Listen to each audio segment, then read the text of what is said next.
Hello and welcome to this new and updated guide on how to use Create Railways Navigator mod in Minecraft. This mod provides displays and passenger information tools that can be used in stations as well as on trains. In addition, it adds several useful tools that help you create a realistic railway network. We will first start with how to correctly set up schedules and stations to work with CRN. For this tutorial, I'm going to be using a 3-station line. We have stations numbered 1, 2 and 3. With 3 being a 2-track dead-end station and station 1 being a 1-track station with a siding track. Before even thinking about setting up trains, we first need to set up stations to be displayed properly on display boards. For this, use the item called the Navigator. And don't worry, I'll explain everything here in a bit. What you're going to need is to click the gear icon on the bottom left. Here, use the first option called Train Station Tags. Press the Add button and write down this name of the station. In this case, I'm going to put down Station 3 and press the green check mark. To add station blocks to the tag, use the drop-down menu and write the station block name and platform number. So I'm going to put down Station 3 P1 for platform 1 and Station 3 P2 for platform 2. The end effect should look like this. In this example, we also have a siding track station block that we don't want our passengers to use. So let's go back. Click on the train station blacklist, second option. Input the station block, which is, I already put it here, as you see, station 1 depot, and press add. You may ask, what about station 2 and station 1? Well, these stations have only 1 track, 1 platform, and the name of the station block matches with the name we will want to call it. So the station block is named Station 2 and we want to call it Station 2. So adding a train station tag is not necessary. If we wanted to name the station block Station 3, 1, 2, 3 or whatever, we would have to add a train station tag to see a proper name show up on display boards and things like that. Well, that's track setup complete. Let's move on to the schedules. When creating schedules, we group our schedule instructions into schedule sections. Each section can have a train line and a train category assigned to it. To create the line, use the Navigator. Go into train lines at the bottom of the list, put a line name into it. I'm going to put S1, I guess, and press add. Now, you can lock train lines to block other players from messing with it, as well as change the color of the line. So over here, I'm going to pick blue. For train categories, you do the same thing, just under a different tab. So here, I made a category called S-Trains that we will put our trains into. With those set up, let's go into the schedule. We are going to create a loop line with a wait in the siding track after the loop. So the schedule will look like this. We will start at the siding, then go to station 1, station 2, and then 3, and then go back to 1 and back in the depot, as you can see on the map here. Now let's think about the schedule sections I mentioned earlier.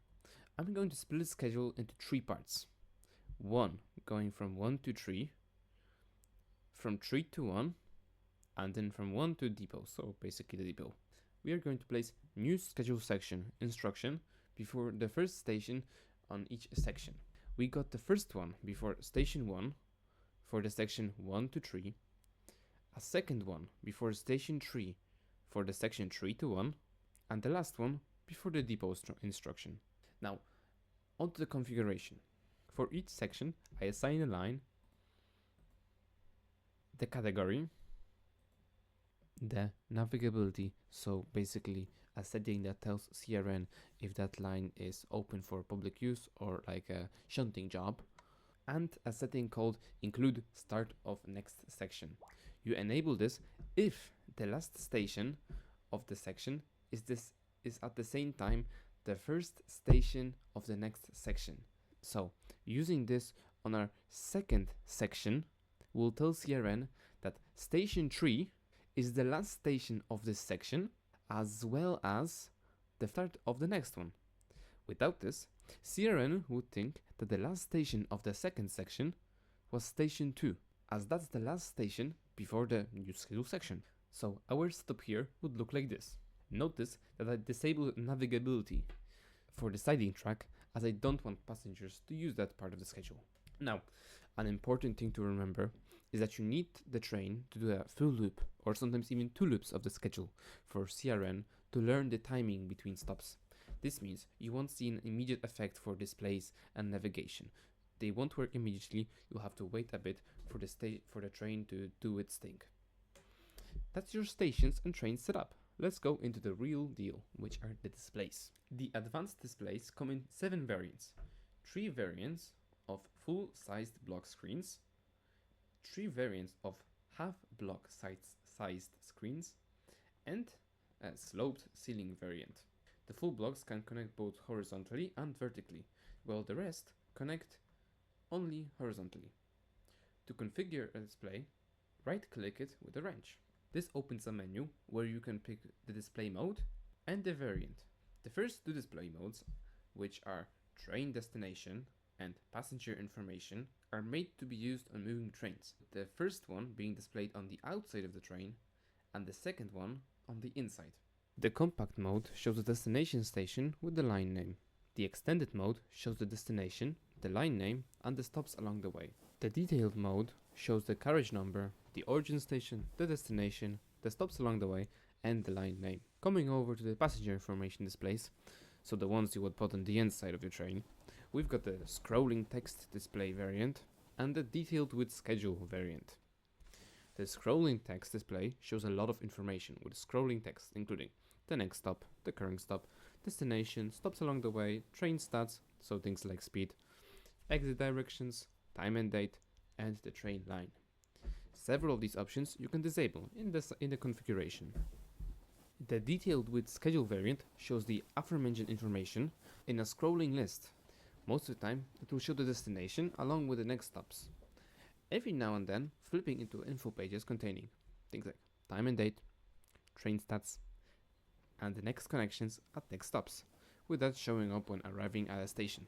Going over to the next 2 modes, we have platform display and departure board. These displays are made to be used in stations. Connect them as you would normally with display links set to advanced displays, along with the station block name, or if you want to see the whole station, using a wildcard instead of the platform number. For platform displays, we have a scrolling text display, which shows the time, the next train, its destination, departure time, and the platform number in a scrolling manner. We have the focus display showing the platform number, the next train's line name, departure or arrival time, and the destination or origin, depending if the train ends its section at the station or continues to a different destination. And for the last variant, we have the list, showing the next trains in a list with its departure or arrival time, line, destination or origin, and the current time. The second mode, called departure board, has only 1 variant. This variant is special as it requires a big enough board to show up and is a beefed up version of the list variant. This would be used in big screens like in station buildings. Keep in mind that you can use all these modes and variants, apart from the last one, on any display in any configuration.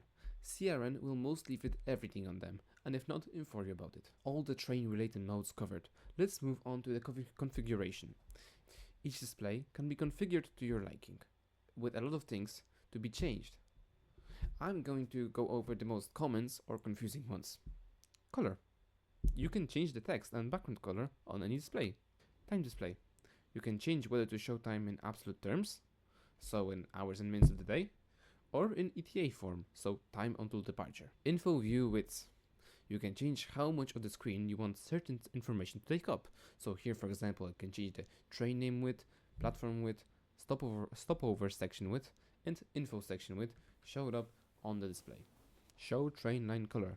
This will change the background color of the line name on displays to match the color set in global settings. If no color was selected, it will try to get the color from the train's category color, set in the global settings. Carriage index offset. For displays on trains that show the carriage number, this will add the set offset to the current carriage number. Along with the offset, there's also a checkbox that, if clicked, will just replace the number instead of adding it. Train stop display type. Choosing only departures or only arrivals will show only these type of train calls. Choosing departures preferred will show only departures unless the train terminates at the station, which will in that case show the arrival. Arrivals preferred will only show arrivals unless the train starts a new scheduled section at the station, which will in that case show the departure as well. Setting it to all will show both train arrivals and departures at the same time. That's everything about displays. Let's go back to the navigator item we used earlier. This item allows you to check connections. I can search up connections and the navigator will show me when and where to board to get my destination. We are currently at station 3. Pressing this button will automatically pick the closest station and fill it in. Let's say I want to go to station 1. I'm gonna press search and the navigator will show me a connection. If I need to make transfers, it will show that as well. You can choose when to depart, how long the transfer time you want it to be, and what categories you want to travel in. Pressing on a searched up connection will show detailed information along with the option to save it or show a pop-up on the screen guiding you when to get off. Why is this broken? I don't know. Some beta stuff. Showing you, guiding you when you can get off on what platform to go on and so on. Here you can see your saved routes that you saved earlier, and here you can search up a list of any departures from any station. Let's say I want to know departures from station 2. I'm going to search up and I'm going to have a list of all departures from that station. Covered, let's look into a couple of new additions to schedules that have been added in CRN. Reset timings. This will reset things like delays. Prioritize destination instruction, which takes in a list of station blocks and picks the first free one. Dynamic delay condition allows you to shorten the stay at stations if a train is delayed. Keep in mind that this condition is known to cause some problems with timings and sometimes trains sit at stations forever. It's a bug. Sometimes happens, very rarely, but keep that in mind. Train separation condition. A very useful condition that lets a train depart only when the time between the last departure at that station of a train with either same line, same category, same name, or just any train at all, is the same or bigger than the set time. You can either pick real life or in-game time. Setting it to in-game time will make it lag proof because the game time will also slow down with the trains. And for the last part, let's go over some couple tips and tricks or other miscellaneous items you can use. When adding train station tags, you can use wildcards to automatically add all matching station blocks. For something like station 3, I would put station 3 and instead of P1, I would add a star. Then, instead of label, I could put a star. And what will that do? It will find every station 3 and replace the platform label with the thing after the wildcard. If I wanted to have only numbers here, instead of putting what I put before, I would put something like this. Station 3, P2, but instead of P2, I would put the wildcard. So only 2 stays under the wildcard. And if I put the wildcard, this will put only the number into the platform number. So like we had before I showed this off. You can copy and paste display configurations using these buttons here. Nearly every display can be double-sided. By pressing this button, whatever is on the front will be showed at the back. You can use /Create Railways Navigator, debug train overview to see the initialization progress for trains on your network. CRN comes with this handy clock. Placing a clock down will show a double-sided clock. Pressing it again with a clock will give you a four-sided station-like clock. Advanced display blocks act like copycats.